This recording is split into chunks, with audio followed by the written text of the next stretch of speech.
Hi friends, myself Dr. Vikas Singhal. I am a consultant homeopathic physician in Chandigarh. So friends, जैसा आप लोग जानते हैं कि हम लोग डिफरेंट टाइप्स की डिजीज़ कंडीशंस हैं उनके ऊपर अपना वीडियोस बना रहे हैं और अपने YouTube के चैनल के माध्यम से जनरल पब्लिक में एक अवेयरनेस क्रिएट करना चाह रहे हैं कि होम्योपैथी को लेकर के जितनी भी तरह के आपके मिथ्स हैं, जितनी भी तरह के आपके भ्रम हैं, उनको वॉश किया जाए और होम्योपैथी को एक लीडिंग सिस्टम ऑफ मेडिसिन के तौर पर आगे बढ़ाया जा सके। तो उसी कड़ी में, उसी श्रृंखला में हम आज बात करने जा रहे हैं कुछ स्पेशल एक प्रॉब्लम जिसका कि बड़ा कॉमन आजकल देखने को मिलती है, दैट इज र्यूमेटॉइड आर्थराइटिस। आम भाषा में इसको गठिया के नाम से भी जानते हैं। Friends, what is rheumatoid arthritis? सबसे पहले इसके बारे में बात करेंगे।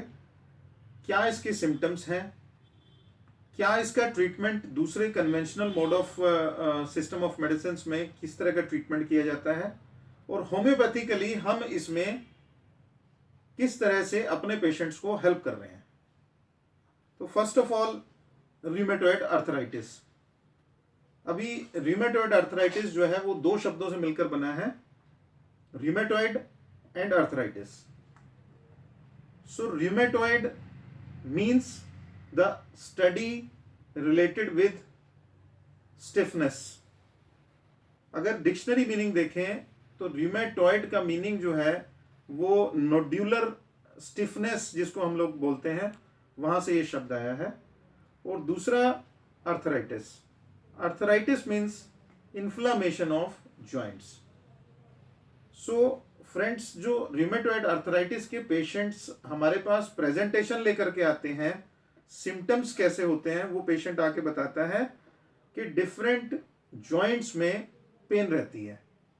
अब उसमें variety of number of patients, क्योंकि ये जो बीमारी है हिंदुस्तान की अगर बात करें या अगर हम यूके या यूएस की भी बात करें तो ये बीमारी बड़ी तेजी से बढ़ रही है।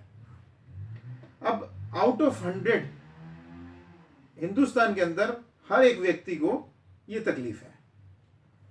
तो दोस्तों, मैं बात कर रहा हूं सिम्टम्स की। हमारे पास प्रेजेंटेशन क्या लेकर के आते हैं लोग?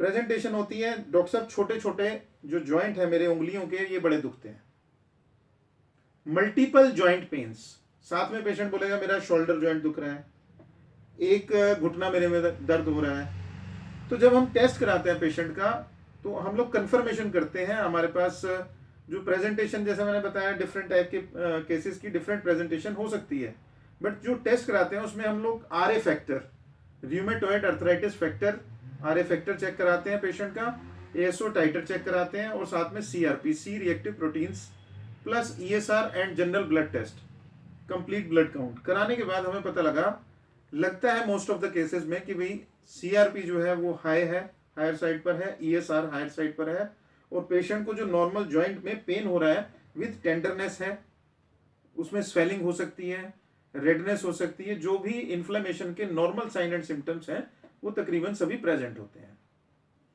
अब बात छोटी सी एक बात, कन्वेंशनल मोड ऑफ ट्रीटमेंट में एक र्यूमेटोलॉजी एक अलग तरह से एक पूरा एक डिपार्टमेंट सेट किया है पीजीआई जैसे इंस्टीट्यूशन ने या फोर्टिस जैसे इंस्टीट्यूशन ने।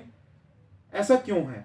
ऐसी क्या जरूरत पड़ी कि एक छोटी इतनी तकलीफ के लिए एक पूरा डिपार्टमेंट सेट करना पड़ा, और डिपार्टमेंट ऑफ र्यूमेटोलॉजी में इस तरह के केसेस जो हैं वो देखे जाते हैं।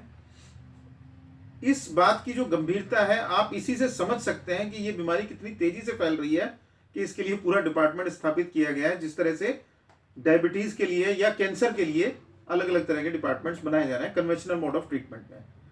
अब बात आएगी होम्योपैथी की। अब होम्योपैथी को लेकर के जो लोगों के दिमाग में छोटे मोटे भ्रम हैं कि एलोपैथिक मेडिसिन जो है वो तुरंत काम करती है और उससे हमें तुरंत रिलीफ मिलता है, क्योंकि वहां पर corticosteroid is the only option for rheumatoid arthritis. चाहे वो टॉपिकल लगाने के लिए आपको कोई अप्लाई करने के लिए कोई क्रीम देंगे, स्टीरॉइड बेस्ड क्रीम होगी, और आपको खाने के लिए जो ट्रीटमेंट दिया जाएगा उसमें नॉन स्टीरॉइडल एंटी इन्फ्लेमेटरी ड्रग्स भी हो सकती हैं, कुछ जनरल पेन किलर्स हो सकते हैं, लेकिन बड़े ग्लोरीफाइड होते हैं। आप समझ सकते हैं मैं किस वे में आपको बता रहा हूँ। ग्लोरीफाइड मीन्स रंग बिरंगे अलग अलग तरह की कुछ गोलियां, कुछ इस तरह की मेडिसिन जिससे थोड़ी देर के लिए पेन में रिलीफ हो जाए। बट क्या जड़ से ये तकलीफ खत्म हो जाती है? इसके बारे में थोड़ा सा सोचने की जरूरत है।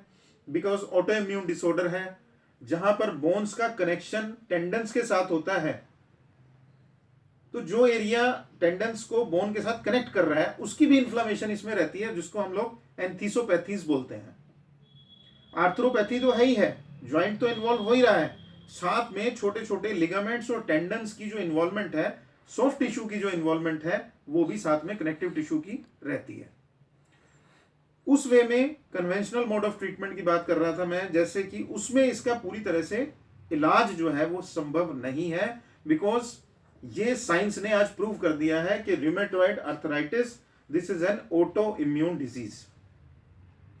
अभी फ्रेंड्स ये थोड़ा सा सोचने वाली बात है कि जिस बीमारी का हमें कारण आइडेंटिफाई नहीं होता है, या रिसर्च करने के बाद हजारों लाखों रिसर्च पेपर लिखे जा चुके हैं रूमेटॉइड आर्थराइटिस के ऊपर, और रिलीफ पेशेंट को कितना हो रहा है कितना नहीं हो रहा है, वो केवल टर्म्स पेन की कंडीशंस को वो अपना माध्यम बनाते हैं और बताते हैं कि इसका कोई इलाज आज संभव नहीं है।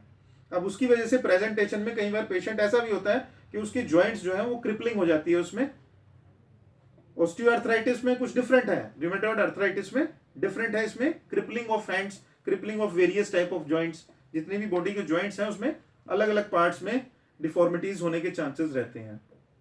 अब मैं जैसा बात कर रहा था होम्योपैथी की, तो होम्योपैथी में हमने अपनी 13 साल की प्रैक्टिस में तकरीबन काफ़ी केसेस जो हैं वो पूरी तरह से ठीक होते हुए भी देखे हैं, और बहुत सारे केसेस ऐसे हैं जहां पे हमने टॉपिकल स्टीरॉइड्स पेशेंट के बंद कराए हैं, और जो स्टीरॉइड उसको खाने के लिए मेडिसिन दी जा रही थी, या वोलेट्रॉल या इस तरह की पेन किलर्स जो मेडिसिन थी, जो स्ट्रॉन्ग पेन किलर्स थे, डिक्लोपेरा या डिक्लोफिनेक सोडियम, डिक्लोफिनेक पोटेशियम, इस तरह की जो मेडिसिन जो पेशेंट रेगुलर खा रहा था, वो हमने काफ़ी हद तक पेशेंट की बंद कराई हैं। और उसी कड़ी में, उसी श्रृंखला में मैं आपको एक केस भी आपको आज थोड़ा सा दिखा रहा हूँ, ज़्यादा डिटेल में तो नहीं जा रहे हैं बिकॉज बड़ा शॉर्ट टाइमिंग आजकल लोगों के पास हो गया है। तो ये केस एक आप देख सकते हैं कैमरे की प्रेजेंटेशन में, ये केस हमारे पास 2012 का केस है। Rheumatoid arthritis positive with CRP very high more than 200 and ESR very high more than 100 and patient was not able to walk properly, not able to move properly. सभी joint जो है, तकरीबन पूरी body के सभी joints दुखते थे, सभी में दर्द था, स्वेलिंग थी। और पेशेंट की प्रेजेंटेशन अगर मैं बात करूं तो पेशेंट जिस वक्त मेरे पास ये लेडी आए हैं, इनकी एज थी 43 ईयर्स, और बैठ करके मेरे पास आया करते थे। इनको इतना स्टिफनेस थी कि घुटनों को सीधा करने में इनको दिक्कत थी, इनको परेशानी थी। जैसे जैसे ट्रीटमेंट दिया गया होम्योपैथिकली, हमने इनको 3 या 4 टोटल मेडिसिन, हमने 3 या 4 मेडिसिन हमने इनकी चेंज की 2 साल में। Because if I am talking here for homeopathy, I am talking only about classical homeopathy. Again यहाँ पे स्पेसिफाई भी करूंगा कि जो होम्योपैथी है वो भी 2 टाइप से प्रिस्क्रिप्शन आजकल की जा रही है, जो मल्टी ड्रग्स का कॉम्बिनेशन है, जो कि काफ़ी कंपनीज ने मार्केट में उतार दिए हैं, जस्ट लाइक एलोपैथी। तो वो पेटेंट्स की मैं बात नहीं कर रहा हूँ, I am talking about classical homeopathy, जहाँ पे हम कैलकेरिया कार्ब की बात करते हैं, जहाँ पे हम मीठी गोली की बात करते हैं, जहाँ पे आप शुगर ऑफ मिल्क में बना करके दी हुई दवाई की बात करते हैं। तो क्लासिकल होम्योपैथी में हमने इस केस को पूरी तरह से ठीक किया। 2012 में फरवरी में 2012 में हमारे पास केस आया, और 2015 तक इसको हमने दवाई दी है लगातार। अभी इनफैक्ट मेरी थोड़े दिन पहले अपने इस पेशेंट से हम लोग फॉलोअप रखते हैं, तो उनसे बात हुई है, पेशेंट इज टोटली नॉर्मल, काफ़ी हद तक नॉर्मल है पेशेंट, और 10-15% उसको हम कह सकते हैं तकलीफ है, बट अभी वो पूरी तरह से अपने आप चल सकते हैं। जो क्रिपलनेस है वो ख़त्म हो चुकी है, पेन ठीक हो चुका है। और इस तरह के नंबर ऑफ केसेस हैं माय फ्रेंड्स। और भी हमारे पास कुछ हमने वीडियोस भी यूट्यूब पे डाले हैं रूमेटॉइड आर्थराइटिस से रिलेटेड। आपको किसी भी तरह की कोई क्वेरीज आती हैं, कोई आपके आसपास में परेशान आपको दिखाई देता है, तो this is a systemic disease, this is a auto immune disease.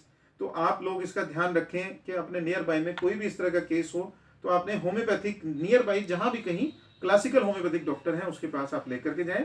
Otherwise अगर आप हमसे कॉन्टैक्ट करना चाहते हैं, चंडीगढ़ में हमारा क्लिनिक है सेक्टर 38 में, तो आप हमारे क्लिनिक में पर्सनली कॉन्टैक्ट कर सकते हैं। तो हमारे नंबर्स जो हैं वो वीडियोज़ में फ्लैश हो रहे हैं, और विद दिस अभी नेक्स्ट टॉपिक के साथ आपके साथ फिर से मुलाकात होगी। Thank you very much.